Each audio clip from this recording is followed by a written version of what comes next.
కుటుంబం అంటే రక్త సంబంధం కాదు. ప్రాణం పోయినా పట్టుకులాడే ఒకే ఒక్క నమ్మకం.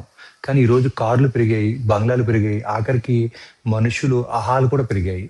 కానీ అదే ఇంట్లో మనుషుల మధ్య ఉండాల్సిన ప్రేమే పూర్తిగా చచ్చిపోయింది. ఒక్కసారి వెనక్కి తిరిగి ఆలోచించండి. మన జీవితంలో మనం అడుగుపెట్టిన మొదటి దేవాలయం మన ఇల్లే. మొదటి గురువు అమ్మ. మొదటి భరోసా నాన్న. తోడుండే నీడ అన్నదమ్ములు. ప్రాణమిచ్చే బంధం అక్కా చెల్లెళ్ళు. అలాంటి పవిత్రమైన గుడి లాంటి ఇల్లు ఈరోజు నిశ్శబ్దంగా ఒక శ్మశానంగా మారిపోతుంది. గోడలకి రంగులున్నాయి కానీ, ఆ గోడల మధ్య వినిపించాల్సిన నవ్వులు మాయమైపోయాయి. ఎంత దారుణమైన పరిస్థితిలో వచ్చేసావంటే, కన్న కొడుకుతో 2 నిమిషాలు మాట్లాడాలన్నా ఆ తల్లి గుండె వణికిపోతుంది.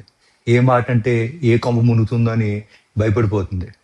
ఒకప్పుడు తండ్రి ఇంటికి వస్తే కాళ్ళకి చుట్టుకునే పిల్లలు ఈరోజు నాన్న పక్కన కూర్చున్న ఫోన్లో మునిగిపోతున్నారు. ఆ తండ్రి మనసు లోపల ఏడుస్తూ ఒకటే అనుకుంటున్నాడు, నేను కన్న బిడ్డలకి తండ్రినా, లేక కేవలం డబ్బులు డ్రా చేసుకునే ఏటీఎం మెషిన్నా? ఒకరి కోసం ఒకరు ప్రాణాలు ఇచ్చే అన్నదమ్ములు ఈరోజు గజం భూమి కోసం కోర్టు చుట్టూ తిరుగుతూ నడి రోడ్డుపై రక్తం మార్చుకుంటున్నారు. ఒకరి బాధ చూసి కన్నీళ్లు పెట్టుకునే అక్కా చెల్లెళ్ళు పండుగ రోజున కూడా ఫోన్ చేసే పలకరించలేనంత బిజీ అయిపోయారు. భార్యాభర్తల మధ్య ప్రేమ స్థానంలో ఈరోజు ఇగోలు రాజ్యమేలుతున్నాయి.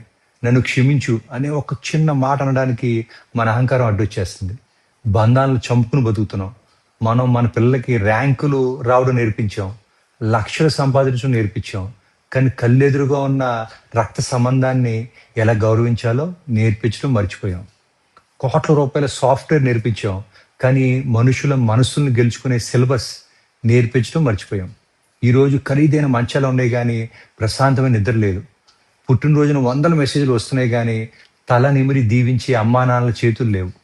రేపొద్దున్న నువ్వు ఒంటరిగా ఏడ్చినప్పుడు ఆ కన్నీళ్ళు తుడవడానికి ఒక చెయ్యి కూడా ముందుకు రాదు.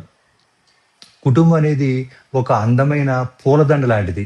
ఏ పువ్వు పువ్వు ఇడిపోతే దండకి విలువే ఉండదు. చిన్న చిన్న గొడవలకి పనికిమాలిన ఆహాలకి పోయి బంధాలను తెంచుకోకండి. ఈ వీడియో చూసిన వెంటనే ఆ ఫోన్ పక్కన పెట్టండి. వెళ్ళి మీ అమ్మ నాన్నలతో ఒక 5 నిమిషాలు మనస్ఫూర్తిగా మాట్లాడండి. మీ అన్నదమ్ముల్ని కౌగిలించుకోండి. మీ అక్కా చెల్లిని ప్రేమగా పలకరించండి. భార్యాభర్తల్లో గెలవడానికి కాదు, కలిసి బతకడానికని ప్రయత్నించండి. ఎందుకంటే నువ్వు చనిపోయాక నీ శవాన్ని మోయడానికి 100 మంది వస్తారు. కానీ నువ్వు బ్రతుకున్నప్పుడు నీ మనసును మోసేది కేవలం నీ కుటుంబం మాత్రమే.